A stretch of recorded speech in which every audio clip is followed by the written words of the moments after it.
story with the Macho Man Randy Savage made her one of the most popular women in all of wrestling. But in 2003, Miss Elizabeth was found passed away in the home of her new lover, Lex Luger, and questions have swirled ever since as to the nature of her death, especially since they were both drug addicts, and 1 month before her death, Lex Luger was arrested for giving Miss Elizabeth 2 black eyes and a busted lip.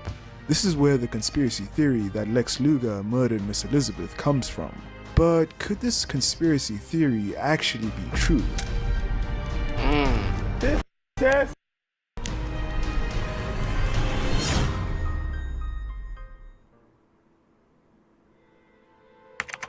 Miss Elizabeth, real name Elizabeth Hewlett, was born in Frankfort, Kentucky, and from a young age, she had a tough upbringing.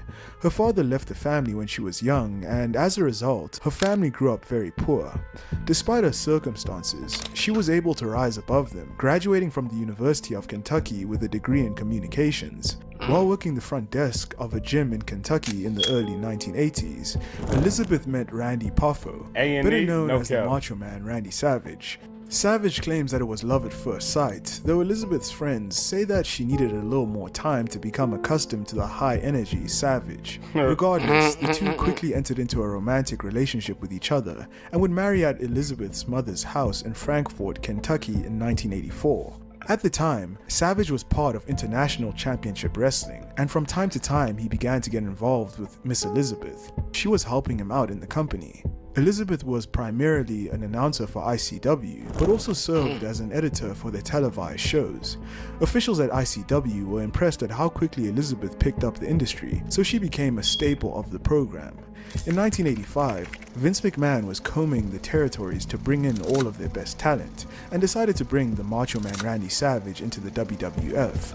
Savage, though, insisted that his wife had to be on the road with him, so WWF officials quickly tried to find a spot for Miss Elizabeth. Randy Savage then introduced his new manager, the elegant and beautiful Miss Elizabeth. Her beauty immediately caught the attention of the audience, but the audience weren't the only ones to fall in love with Miss Elizabeth. WWF officials were immediately impressed by her too, particularly how her graceful presence was the polar opposite to the Macho Man's intensity. This helped to humanize the wild persona that was Randy Savage to the audience. This juxtaposition was further highlighted by the fact that Elizabeth was truly one of the first female valets in the company.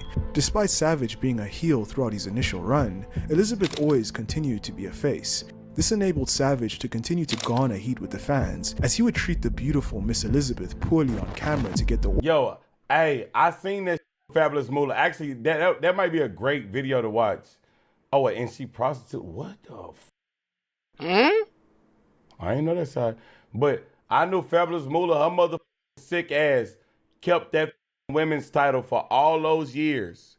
And she wouldn't give it up. How you gonna hold a belt for 30 years, you sick freakazoid? Yeah, she bugs. Audience to boo him. Oh, bro, L gay cute. She was a pimp? She was. Fabulous Moolah move like that?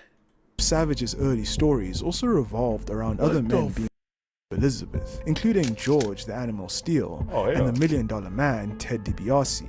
In all of these rivalries, Savage would be enraged by anyone else trying to lay their hands on his woman. This was actually very reflective of Savage and Elizabeth's relationship in real life. Especially in the late 1980s, the wrestlers in the locker room were known for their constant and extreme pranks, and were also known for their womanizing. In order to protect Elizabeth from the boys, and in order to satiate his own jealousy, Savage would typically tell Elizabeth to stay in his dressing room, and would get angry with any of the men who attempted to approach or talk to her. This protective nature from Savage also showed itself in Elizabeth's on-screen presence. Savage managed nearly every aspect of Elizabeth's character and look, but even she needed friends who were women. That's how Elizabeth came to be friends with Linda Hogan, the then wife to WWF's megastar Hulk Hogan. As another woman who spent most of her time on the road with her husband, the two became fast friends, and it gave Elizabeth an outlet for socialization away from the Savage's overprotective nature. I never looked to a whole lot of wrestling lore. Nobody has ever claimed that Savage and Elizabeth's relationship was poor or toxic by any means. As an actual married couple, the two were never part of the prevalent club and party scenes like many other wrestlers were at the time, which kept them away from drugs and alcohol.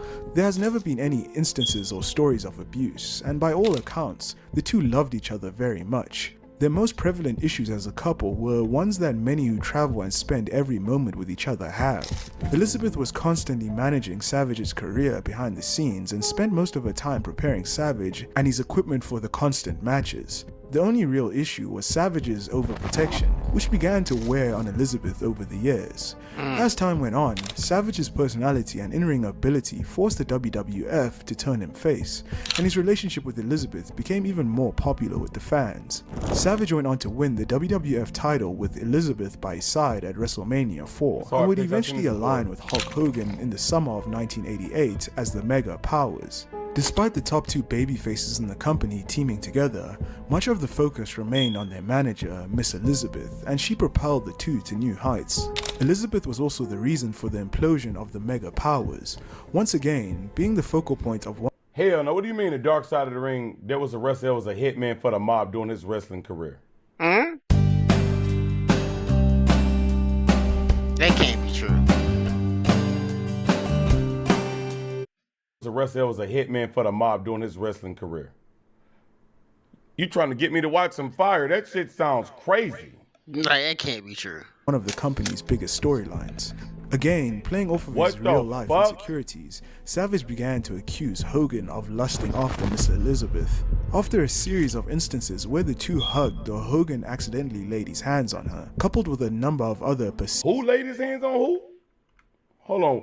Hey, one story at a time. his biggest storylines. Again, playing off of his real-life insecurities, Savage began to accuse Hogan of lusting after Miss Elizabeth. After a series of instances where the two hugged or Hogan accidentally laid his hands on her, coupled with a number of other perceived slights, the Mega Powers exploded into the main event of WrestleMania 5. Elizabeth refused to pick sides between the two men, taking a neutral corner during the bout, and after Hogan eventually took the WWF title from Savage, the Macho Man dropped Miss Elizabeth as his manager the next night, separating the two on television for the first time.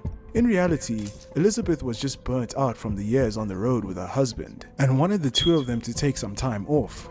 Savage was at the height of his popularity though, and didn't want to walk away just yet, so instead, only Elizabeth took time off the road. Didn't finish. Savage, No, I'm gonna finish meanwhile, the TNA went through a video. character change, now calling all gonna himself lead back the to the video, I Macho promise King, punctuated by his new manager, the sensational Sherry. The intense Sherry lie, was she a kinda far cry chopped from a the little bit. Shout elegant to Miss Sherry. Elizabeth, and fans continually pleaded during the shows for the return of the First Lady of Wrestling. By the time WrestleMania 7 rolled around, a retirement match was made between him and the Ultimate Warrior. Before the match had started, Elizabeth was spotted in the crowd by the broadcast watching the contest. The Ultimate Warrior defeated Savage, and after the match, Sherry began berating and kicking the beaten Macho Man. Elizabeth then jumped the barricade, rushing the ring and threw Sherry to the outside to protect her former client. The two embraced in the ring and the crowd cheered and cried tears of joy. They left together and finally reunited on screen. To this day, Miss Elizabeth's return is one of WrestleMania's most iconic moments and helps cement the Macho Man and Miss Elizabeth as the greatest love story the WWE has ever told. Okay. The duo then capitalized on their WrestleMania momentum when the Macho Man proposed to Miss Elizabeth. Ironically, despite being actually married for nearly 7 years by that point, the marriage was secret from the audience. This led to the two having one of the industry's most iconic in-ring marriage ceremonies at SummerSlam 1991, dubbed Swish? the match made in heaven. Then it was back to business Oh, as I've usual, seen this with most before. of Savage's storylines revolving around men interacting with Miss Elizabeth. In 1992 though, things between Elizabeth and Savage would shift forever. In real life, the Hogans had gone down to Miami due to Alright, so Hulk we about to see filming right the here. movie. Elizabeth, who had been feeling isolated without having Linda around to hang out with, asked Randy if she could go to Miami to spend a week with her friend. Randy agreed, and so Elizabeth arrived in Miami, but very quickly I hope that she ain't meet this nigga. It always start with a fucking trip to Miami, man. Elizabeth began to stray from staying with her friends. After not being able to find Elizabeth before going out, Linda Hogan eventually found her hanging out with another man. Elizabeth said that she was going to be staying with him instead of the Hogans during her time Yo, that Miami trip gotta be fucking studied, my nigga. in Miami.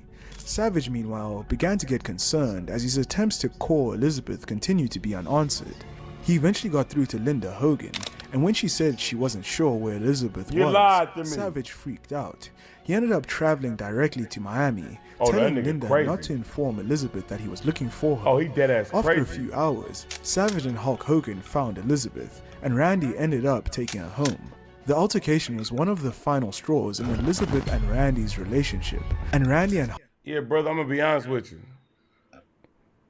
You can't fly down there to go get her ass. Because, hey, that lady knew what she was doing. That was a grown-ass woman. That ain't no kid. She knew what she... Niggas say, shit, bro. You can't control no woman like that, bro. At all. The problem is niggas start falling in love with women and then you start to treat her like she a kid. That woman is grown. She knows what she Like, doing. and what I mean by like say like she a kid, be like, oh no, I gotta protect her all of a sudden. No, she gotta... No, she gonna do whatever the fuck she wanna do. I'm telling you. Different time. Yeah, I get you. What is this, Flash? In the 80s, crack or coke was involved too. Tough. Hulk's relationship was even strained, as Savage blamed Hogan for letting Elizabeth go astray. Soon after, Miss Elizabeth packed her bags This and nigga left was Randy crazy. Savage while he was on the road. She had grown tired of the overprotection and Savage's controlling nature, and decided to move back to Miami to be with the man she had met during her vacation. Man. Wow. Elizabeth was quietly written off WWF television, with only a statement Miami? regarding their What divorce song is from that? Randy Savage mentioned in WWF magazine. Over. Miss Elizabeth was no Miami, longer mentioned in Miami. feuds or in She's any gone. capacity, out of respect to Savage, who was said to have been That's devastated Tory? by Elizabeth leaving. I think it is Tory. Elizabeth went on to lead a quiet number of years. She retired from wrestling and in said, turn retired from the spotlight. She ended up meeting and dating an attorney in Miami named Carrie Lubetsky, and the two were actually married in 1997. Damn, you but this move on wouldn't spell fast. the end of Miss Elizabeth's career in wrestling. Randy Savage, looking to revitalize his career, jumped to WCW. At the time, WCW was giving out lucrative guaranteed contracts, with Savage in particular receiving around $1 million. Despite the two having been separated for A a mil number back of then was years, crazy, though. Savage reached out to Elizabeth to come to WCW with him, as a gesture to get her one of those expensive contracts. So in January of 1996, Miss Elizabeth returned from retirement, again Hell nah, alongside I ain't finna give you this check. I just got paid. You coming back, you looking better than ever. You fucking with niggas beside me, you can't get none of this check. I ain't gonna lie, that's the best she looked in this video. Shout out to her. Hell nah, you can't get none of this check. You left me and got fined. The fuck out of here. Hell nah. Randy Savage. Hell But nah, this you time start glowing and shit. in WCW. Fuck no. Things were different in this iteration though, as Miss Elizabeth turned heel for the first time in her career shortly after debuting. She aligned with the New World Order, and many of her early storylines again focused on her ex-husband in an inverse of the storylines they would tell in the WWF. This time, Elizabeth was the manipulative one, and she got to show off a side of her that audiences had never seen before. After taking a brief leave of absence, Elizabeth would return with a new client, and this would be her most important client since the Macho Man Randy Savage. Oh, Lord. Elizabeth began managing Lex Luger, Oh, another my big-name superstar in WCW. Again, Elizabeth's mean streak would become more pronounced, actually getting physically involved in some matches and storylines to benefit her client. But the real story was the one happening behind the scenes. When Elizabeth was with Randy Savage, real life influenced art, with Savage's actual insecurities and jealousness inspiring most of their feuds and storylines. This time, the opposite was happening. As had happened countless times in professional wrestling, the art began to influence real life, as Elizabeth began to have a romantic relationship with Lex Luger. But the twist in the story was that both Elizabeth and Luger were married at the time. Elizabeth ended up separating from her husband in a move likely hastened by a new relationship with Luger, but Luger remained married to his wife throughout. What? So you telling me this nigga is messing with Shorty and he's married the entire time? like the problem is like niggas do shit like that, like. But that's just Relationship with sick, Luga, bro. but Like, Luga that's remained some married sick to his shit. wife throughout. Oh, Then you To might make have took matters her even out more and shit. You complicated, sick Elizabeth as fuck, moved to bro. Georgia to be closer to Luga, and even lived in the same complex as Luga and his family. oh, What? he Revelations from many wildin'. backstage, including Elizabeth's friend Linda Hogan. He wildin'. No way you move your side piece in the same apartment as your fucking family. They was bugging. Most people liked Elizabeth so much that they decided that if she was happy with the relationship, then so were they, even if it did have the potential to become a messy affair. Even the Macho Man, to his credit, was never reported to have any jealousy or ill will towards Elizabeth or Luga during this time, and was actually said to have been relatively cordial and friendly with the two throughout. I ain't gonna lie, Macho Man. I get where you coming from. After you leave me, I'm gonna get a little jealous. I ain't gonna lie. Like, man, I don't want to hear about you with nobody. Till I find out you fucking a married man, and I be like, oh, nah, damn. I dodged the bullet. Well, bro. You ain't Bro. finna have me like Zach Randolph. What my nigga Zach tweeted? Let me bring that tweet up.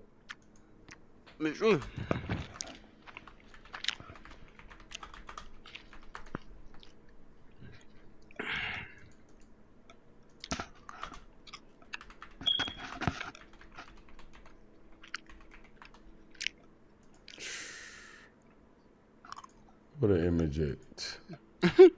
I promise you're not finna have me going out like this after I found out what your ass was on. And what? Damn. I got to leave you alone. Elizabeth and Luga remained an on-screen act until WCW's closing in 2000, with May 29th being Miss Elizabeth's last appearance in wrestling in her career. Elizabeth and Luga stayed together after leaving WCW, with Elizabeth going full circle by working the front desk at Luga's gym in Georgia called Main Event Fitness. But things weren't all as they seemed behind the scenes for the couple. Elizabeth and Luga began to get involved with pills and alcohol. Luga had begun to use pills for pain, believing himself to be too disciplined to actually become addicted to them. Unfortunately, his belief was false, as both he and Elizabeth developed an addiction to pills. And No cap. Just real quick about me. Bro, I don't think I'm above anything, right? So how can I say this? How a lot of people become addicted to something, they think that they can't do it. Oh, it'll never be me. It'll never be me. Nigga, I know that those drugs, the reason why people do those shits because they're good, they're addicted. They get your mind wanting those bitches, period. You think I don't think I'm gonna be the nigga that do that shit, be like, oh, I'll never do it again. Fuck no. So guess what I don't do? I don't open the door to the fuck shit. I think having the mindset of thinking that you like, it'll never happen to you is like some of the craziest shit ever when it comes down to shit like that. Bro, no, nigga, like, be like, yo, that could be me, so let me not do that. pain, believing himself to be too disciplined to actually become addicted to them. Unfortunately, his belief was false, as both he and Elizabeth developed an addiction to pills, and commonly would mix them with alcohol in a dangerous combination. Their addiction began a mutual spiraling that only got worse as time went on. Arguments between the two began to become more frequent as the relationship began to turn toxic. The cops were called numerous times to the townhouse the couple shared, to the point where Luga felt that he was being targeted by the Cobb County Police, as every appearance from them drew more vehicles and officers. In April of 2003, police were called to the home Luga and Elizabeth shared in response to a domestic dispute. When they arrived, they found Miss Elizabeth with 2 bruised eyes, a bump on her head, and a busted lip. Elizabeth told authorities that her injuries were a result of falling down. She told the police that she had fallen on concrete while walking their 2 large dogs, but she also told friends that she had fallen down the stairs. Eventually, she admitted that Luga had hit her.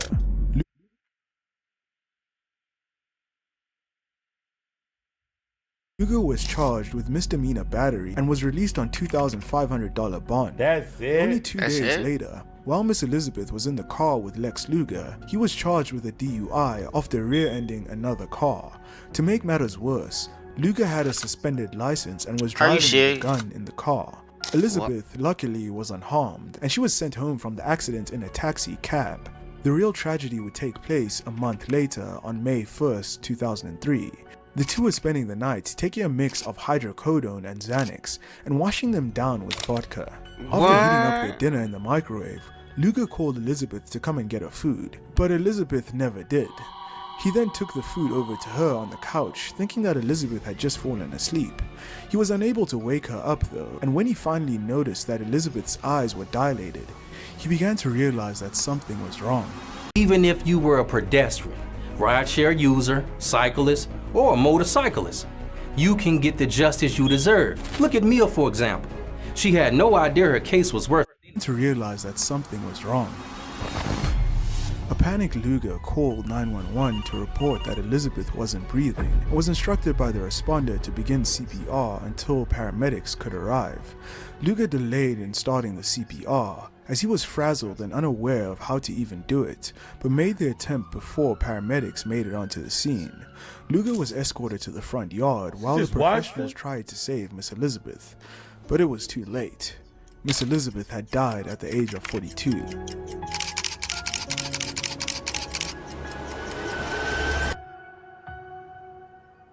The police arrived at Luger's home soon after and began to treat the townhouse as a crime scene. Luger So he just watched her die, basically.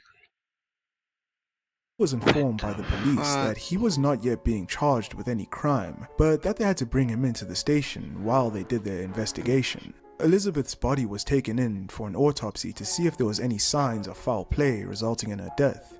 The forensic pathologist didn't find anything, and Luger was absolved from any wrongdoing resulting in Elizabeth's death.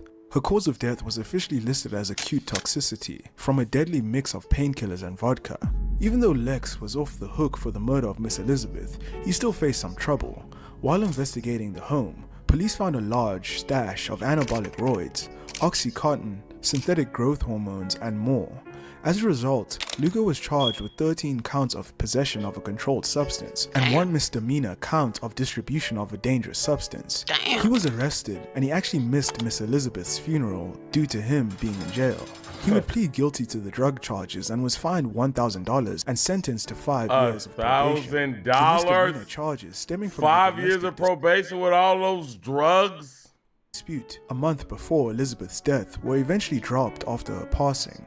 When the news broke of Miss Elizabeth's death, details were very fuzzy, and many people rushed to the conclusion that Lex Luger had murdered Miss Elizabeth. This conspiracy has haunted Luger till this day, as he still gets fingers pointed at him for being the one who murdered Miss Elizabeth in a fit of rage. For many years, people have questioned the nature of Elizabeth's untimely demise. Much of this has stemmed from the shocking nature of her death. Elizabeth had been portrayed as an elegant, clean-living girl for nearly a decade on television, and the idea that she could die from a drug overdose was shocking to the public. As a result, some people have— They don't know her. Man, that's the dark side of the ring for sure, man. It be like that. I ain't gonna lie. But y'all be easy, man. Love y'all. See y'all in a couple seconds, not a minute. See y'all soon, man. All love, man.